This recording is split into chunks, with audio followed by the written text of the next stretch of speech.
नरक को जानते हैं, नरक है क्या? जिस आदमी ने सबसे अधिक नरक का प्रचार किया है वो यीशु मसीह है। आज बहुत आप में से बताइए, लास्ट टाइम आपने कब इस पे संदेश सुना था? रेथ ऑफ गॉड, खुदा का क्रोध। लास्ट टाइम आपने कब यह संदेश सुना था? प्रभु का न्याय। हम लोग जानते हैं क्या सुन रहे हैं? Sugar coated preaching. प्रभु में एच मस्त कार, बंगलो, BMW सब मिलंद है, ऑडी भी मिलंद है। Do you know?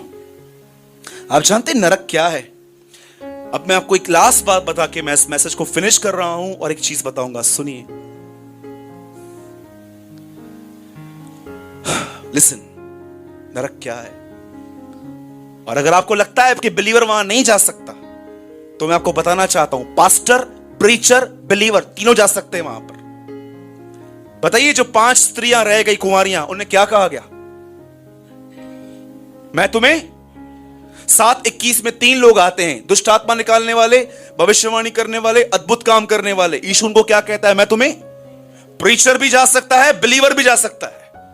पर जानते हो कौन से लोग जाएंगे वहां पर?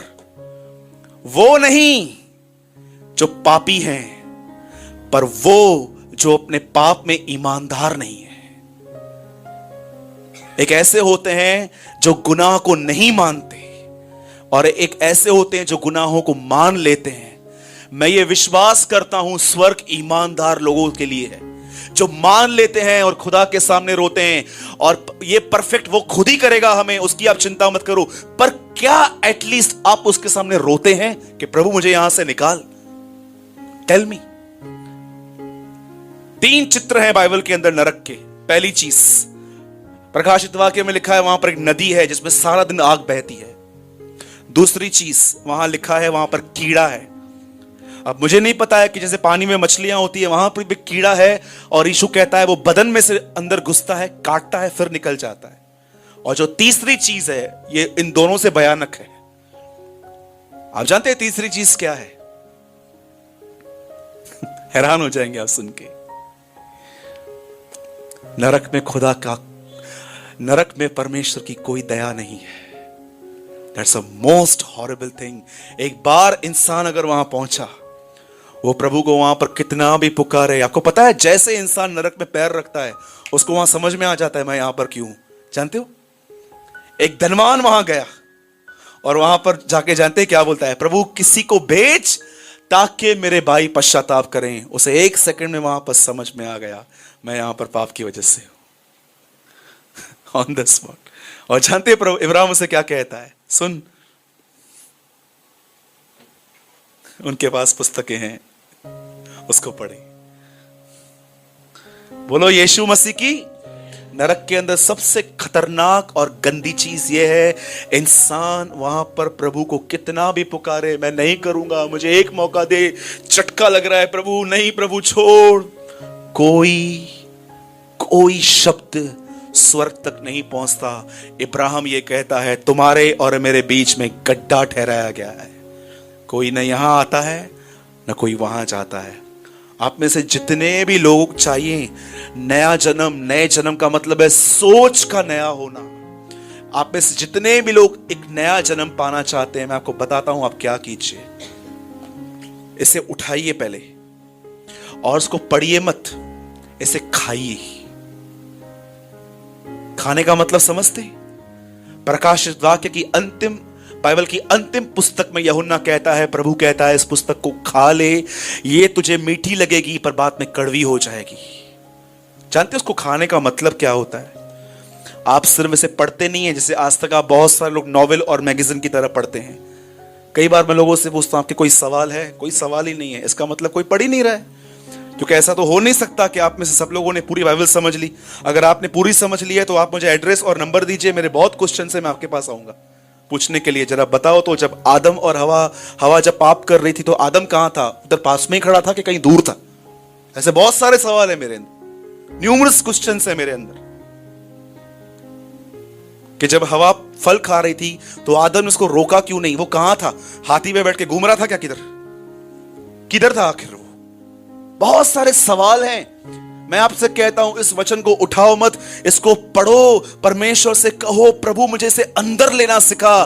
दाऊद कहता है मैंने यहोवा का वचन अपने हृदय में रख छोड़ा है ताकि मैं उसका गुनाह न करूं। आप जानते हो हम लोग के अंदर वर्ड यहां पर आता है, यहां तक नहीं। लिसन, मैं चाहता हूं आप सब सिर्फ 5 मिनट के लिए यहां देखिए। आप जानते हैं बहुत सारे लोग बाइबल क्यों पढ़ते हैं? ज्ञान पाने के लिए। मैं आपको एक बात बताऊं, हैरान हो जाओगे। बताओ, अदन की वाटिका में शैतान ने आदम को कौन से पेड़ को खाने के लिए कहा?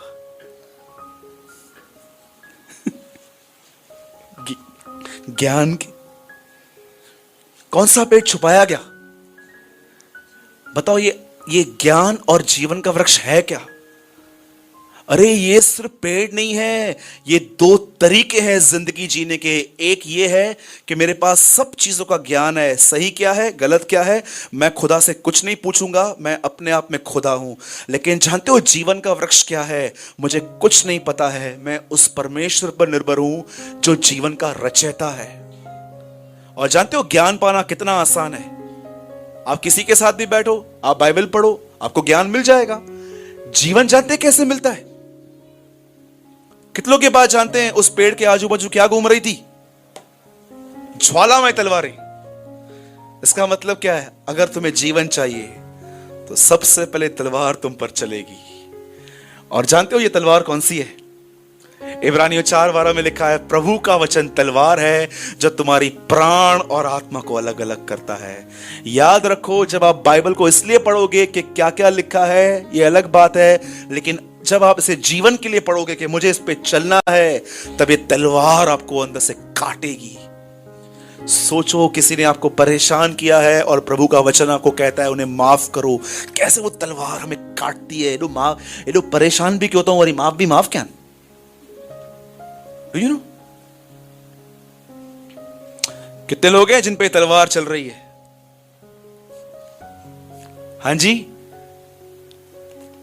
प्लीज इस हेरेसी में मत जीना कि एक परमेश्वर का दास हम बुलाएंगे, वो आप पे हाथ रखेगा, आप गिर जाओगे, 10 मिनट ऐसे ऐसे करोगे, उठोगे और आपका नया जन्म होगा।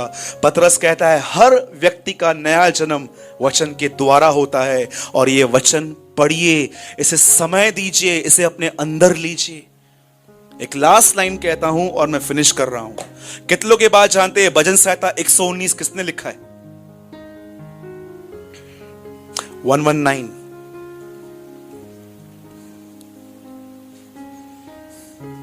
आप जानते हो बाइबल का वो एक अकेला पूरा अध्याय है जिसको एक आदमी ने नहीं 6 से 7 लोगों ने मिलकर लिखा है। आप पढ़ सकते हैं, ऊपर नाम लिखा रहता है, सेलर, रीन, गाम, ऐसे नाम लिखे रहते हैं। पर मैं आपको बताना चाहता हूं 119 भजन संहिता 80% एजरा ने लिखा है। और जानते हो एजरा के पुस्तक में एजरा के लिए एक वचन लिखा है और उसमें 3 चीजें लिखी हैं। लिखा है एजरा ने अपना जीवन प्रभु की व्यवस्था को पढ़ने, समझने, चलने और सिखाने में लगाया था। 4 चीजें, पढ़ना, समझना, चलना और सिखाना। यह पुराना नियम था, इस तरह पढ़ो। नए नियम में जानते हैं क्या है? यीशु के चेलों के लिए सिर्फ पढ़ो और चलो, सिखाने की भी भूख और प्यास मत रखो।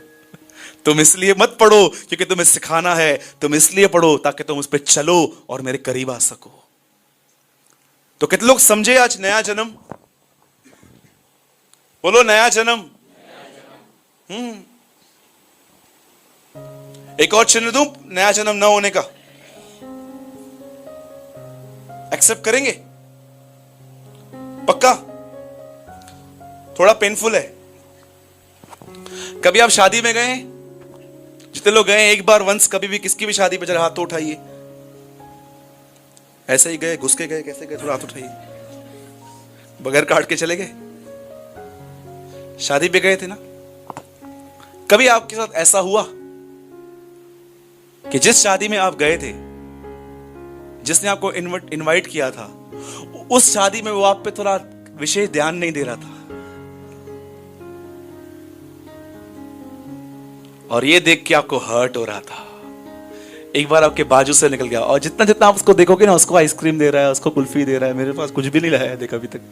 हर्ट होता है, होता है। जानते इसको क्या बोलते हैं? मेरी कोई इज्जत नहीं है। जब भी आपको कहां पर इज्जत नहीं मिलती और आपको हर्ट होता है, ये साइन है तुम्हारा नया जन्म नहीं हुआ है। जिसका नया जन्म हुआ है ना, वो एक ही व्यक्ति से आदर की आशा रखते हैं, परमेश्वर से। परमेश्वर से याद रखिएगा। पतरस कहता है, हमने जब उस पर्वत पर थे तो हमने देखा कि यीशु ने पिता से आदर पाया। कभी आपने यीशु मसीह को देखा? कि कितने लोगों ने ऐसे बाइबल पढ़ी है कि आपके पास एक ऐसी बाइबल है जहां पर आपने यीशु मसीह को ऐसा बैठा हुआ देखा? एक पेड़ था और यीशु ऐसे बैठा हुआ था, और पतरस, यूहन्ना, याकूब उसके पास आते, स्वामी स्वामी स्वामी। क्या हो गया? क्या हुआ? आज आप सेवकाई के लिए निकले? मेरे को नहीं आना है। क्या हुआ प्रभु, आप सेवकाई के लिए? मेरे को नहीं आना है। और 15-20 मिनट के बाद पतरस समझा, चल थोड़ा गर्म है, बाद में आते हैं। और 15-20 मिनट के बाद वापस याकूब ने बोला, यूहन्ना तू तो पूछना। प्रभु क्या हुआ? नहीं आना है। चल चल, अभी भी गर्म है। और उसके बाद लास्ट में एक पतरस ने चांस मारा प्यार से, प्रभु क्या हुआ? और यीशु, तू नहीं सुना पहले मैं क्या बोला? समझ में नहीं आ रही बात तुम लोगों को? कभी आपने यीशु को देखा? लास्ट में मरियम मगदलिनी आई, प्रभु क्या हुआ? अरे यार, मेरे को नहीं करने का मिनिस्ट्री। क्यों? कोई इतना मैं करता हूं, लोगों के लिए कोई इज्जत ही नहीं है मेरी। एक बोलता है दुष्ट आत्मा, एक बोलता है पेटू, एक बोलता है पियक्कड़, एक कहता है दुष्ट आत्माओं का सरदार। ये क्या मेरी कोई इज्जत है? आपको पता है जीसस कौन था? जीसस एक ऐसा परमेश्वर इंसान में था जो लोगों की ओपिनियन से टोटली फ्री था। लोग उसके बारे में क्या कहते हैं उससे इसको कोई फर्क नहीं पड़ता था। उसको एक ही बात से फर्क पड़ता था कि परमेश्वर क्या कहता है। That's all. और याद रखिएगा, ये दिनेश भाई और मेरा फेवरेट वर्ड है जो हम एवरी डे इस पे बात करते हैं। यही वो है जो हमसे कहता है, फॉलो मी, मेरा पीछा करो। इसका मतलब किसी से आदर की भूख और प्यास मत रखो। प्रभु का धन्यवाद करो जब आपको कोई आदर दे, और जब आपको कोई आदर न दे और आपको तकलीफ होती ना, घर पे आओ और रिजॉइस करो, प्रभु thank you for this scanning. आपने मुझे दिखाया मैं कहां गलत हूं। मुझे एक टॉपिक मिल गया आपसे बात करने के लिए कि मुझे यहां से निकाल। सच कहता हूं। बोलो यीशु मसीह की। बोलो मुझे कोई आदर नहीं चाहिए। मैं आपको सच कहता हूं, ये प्रभु का अनुग्रह है मुझ पर। मुझे कोई रिस्पेक्ट दे नहीं दे, मुझे कोई फर्क ही नहीं पड़ता है। आप मुझे क्या भी बोलो, कुछ भी बोलो, मैं आपके लिए कभी अपने अंदर नफरत नहीं रखूंगा। ये मेरी गवाही है प्रभु के अंदर कि प्रभु ने मुझे बहुत बचाया है नफरत करने से। सबको जय मसीह की।